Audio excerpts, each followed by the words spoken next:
Vacation ખુલતા બાળકો માટે નાસ્તામાં શું બનાવવું તે લગભગ બધાના જ ઘરે પ્રશ્ન હોય છે। તો આજે આપણે બાળકોને પેકેટમાં જે લસણિયા સેવ મમરા લાવીને ખાય છે તે જ સ્વાદથી આપણે એકદમ ઓછા તેલ અને તેના કરતાં સારા ક્વોલિટીમાં લસણિયા મમરાનો ચેવડો બનાવીશું। ચેવડો આપણા ઘરમાં અલગ અલગ રીતનો બનતો હોય છે। મમરા પૌવાનો ચેવડો તો આપણા ગુજરાતીઓના ઘરે બને જ છે।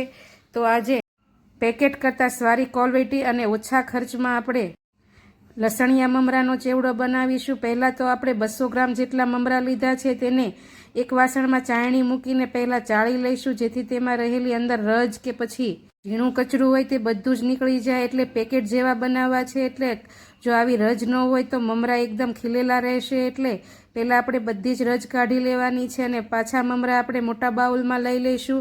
અત્યારે ઉનાળો છે એટલે મમરા એકદમ ક્રિસ્પી હોય છે, પણ જો શિયાળો હોય તો પહેલાં આપણે 2 મિનિટ માટે શેકીને લેવાના।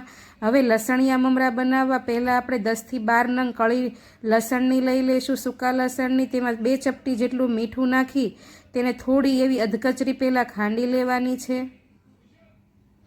થોડી અધકચરી આવી ખંડાઈ જાય એટલે તેમાં આપણે 2 ચમચી જેટલું લાલ મરચું પાવડર એડ કરીશું। જો તમે તીખું ખાતા હો તો રેગ્યુલર લાલ મરચું પાવડર લેવું, ને જો બાળકો તીખું ન ખાતા હોય તો કશ્મીરી લાલ મરચું પાવડર લેવું અને તેને પણ આવી રીતે લસણમાં એકદમ ખાંડીને પેસ્ટ બનાવી લઈશું। લસણની કળી અધકચરી ન રહે તેવી રીતે લેવી। જો તમે વધારે ક્વોન્ટિટીમાં બનાવતા હો તો તમે મિક્સર ગ્રાઇન્ડરના ચટણી જારમાં પણ આ પેસ્ટ બનાવી શકો।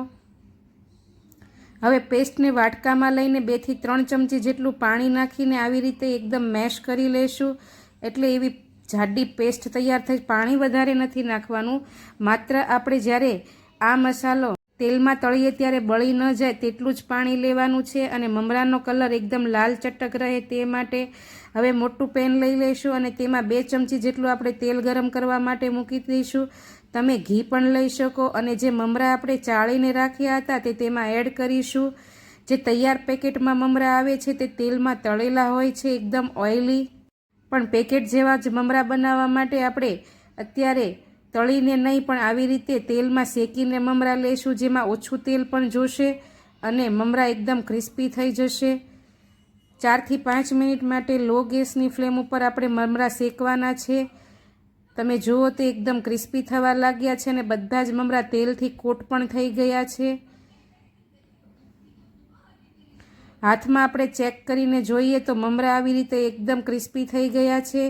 હવે આપણે આ સમયે ગેસની ફ્લેમને બંધ કરી દઈશું અને આ મમરાને આપણે આ પેનમાંથી લઈ બીજા વાસણમાં ઠંડા કરવા માટે મૂકી દઈશું, જેથી મમરા ઠરીને એકદમ ક્રિસ્પી થઈ જાય। અને હવે તે જ પેનમાં આપણે લસણિયા મમરા બનાવવા માટે 3 ચમચી જેટલું તેલ ગરમ કરવા માટે મૂકી દઈશું।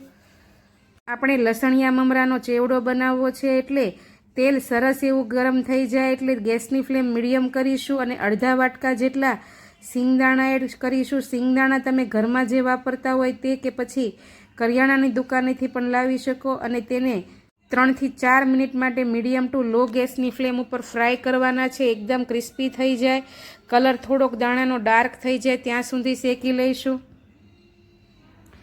દાણાનો કલર થોડોક ડાર્ક થઈ ગયો છે। હવે થોડો સમયની વાર હોય દાણા શેકાવાની, ત્યાં તેમાં આપણે અડધા વાટકા જેટલી ચણાની દાળ, જે દાળિયા આપણે રેડીમેડ મળે છે તે એડ કરીશું અને તેને 2 મિનિટ માટે શેકી લઈ તેમાં સાથે સાથે 15 થી 20 મીઠા લીમડાના પાન એડ કરી તેને પણ તેમાં ફ્રાય કરી લઈશું, એકદમ ક્રિસ્પી। આવી રીતે ચલાવતા જઈને શેકવાના છે।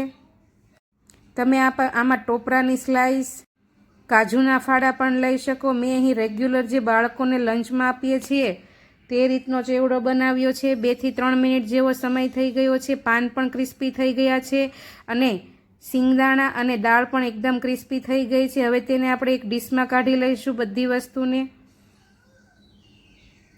તેલ આપણે એમનેમ રહેવા દઈશું, બધી વસ્તુ લઈ તે જ તેલમાં આપણે ચેવડો બનાવવાનો છે, એટલે તેલ ગરમ જ રાખવાનું। તેમાં આપણે અડધી ચમચી જેટલી હિંગ ઉમેરીશું, ગેસની ફ્લેમ એકદમ લો કરી દઈશું।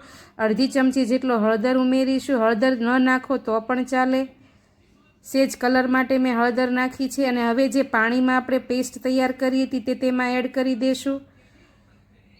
ગેસની ફ્લેમ એકદમ લો રાખવાની. લો ગેસની ફ્લેમ ઉપર 3 થી 4 મિનિટ માટે આપણે લસણની આ પેસ્ટને સાતળવાની છે.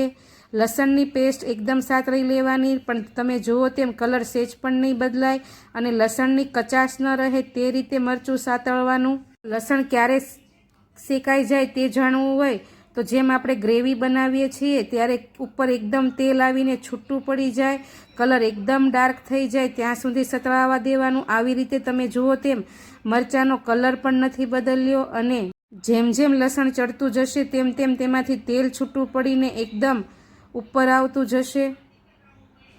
હવે આ સમયે આપણે ગેસની ફ્લેમને બંધ કરી દઈશું અને 20 થી 25 સેકન્ડ માટે આવી રીતે મિક્સ કરીશું જેથી મરચું દાજે નહીં. હવે એકદમ મિશ્રણ સરસ એવું થઈ જાય પછી આપણે તેમાં જે મમરા શેકીને રાખ્યા હતા તેમાંથી થોડા મમરા નાખીને તેમાં મિક્સ કરીશું. પેન થોડું નાનું છે એટલે મેં થોડા જ મમરા એડ કર્યા છે અને તેને બરાબર આપણે લસણમાં મિક્સ કરી દઈશું પેસ્ટમાં અને જે મોટું બાઉલમાં મમરા છે તેમાં એડ કરી દેવાનું છે. અને હવે આપણે બધા જ મમરાને લસણવાળી પેસ્ટથી કોટ કરવાના છે. ઉપર નીચે મિક્સ કરીશું ચમચાથી કે પછી જેમ કંદોઈ કરે છે તેમ 2 હાથ વચ્ચે ઘસીને. આવી રીતે તમે જુઓ છો ફરસાણવાળાની દુકાનેથી ઘણી વખત આવી રીતે હાથ વચ્ચે ઘસીને મસાલા કોટ કરતા હોય છે, તો તેવી જ રીતે આપણે 2 હાથ વચ્ચે મમરાને ભૂકો ન થાય તે રીતે હળવા હાથે આવી રીતે ઘસીને બધા જ મરચાંને લસણવાળી પેસ્ટથી કોટ કરી દઈશું. તો સરસ એવા મમરા એકદમ લાલ ચટક થઈ ગયા છે. હવે જે આપણે સિંગદાણા અને ચણાની દાળ ક્રિસ્પી કરીને રાખી હતી તે અને 1 વાટકા જેટલા સેવ જે બેસનની આવે છે તે એડ કરીશું. બધું બરાબર ઉપર નીચે કરીને મિક્સ કરી દઈશું. તો હવે તેને આપણે મમરા અને બધું એકદમ ઠંડુ પડી જાય પછી પ્લાસ્ટિકની કોથળીમાં કે પછી એરટાઇટ બરણીમાં ભરીને પેક કરી દઈશું. બાળકોના નાસ્તા માટે એકદમ ટેસ્ટી અને ઘરની વસ્તુઓમાંથી લસણિયા મમરાનો ચેવડો તૈયાર છે. આવજો. જય શ્રી કૃષ્ણ.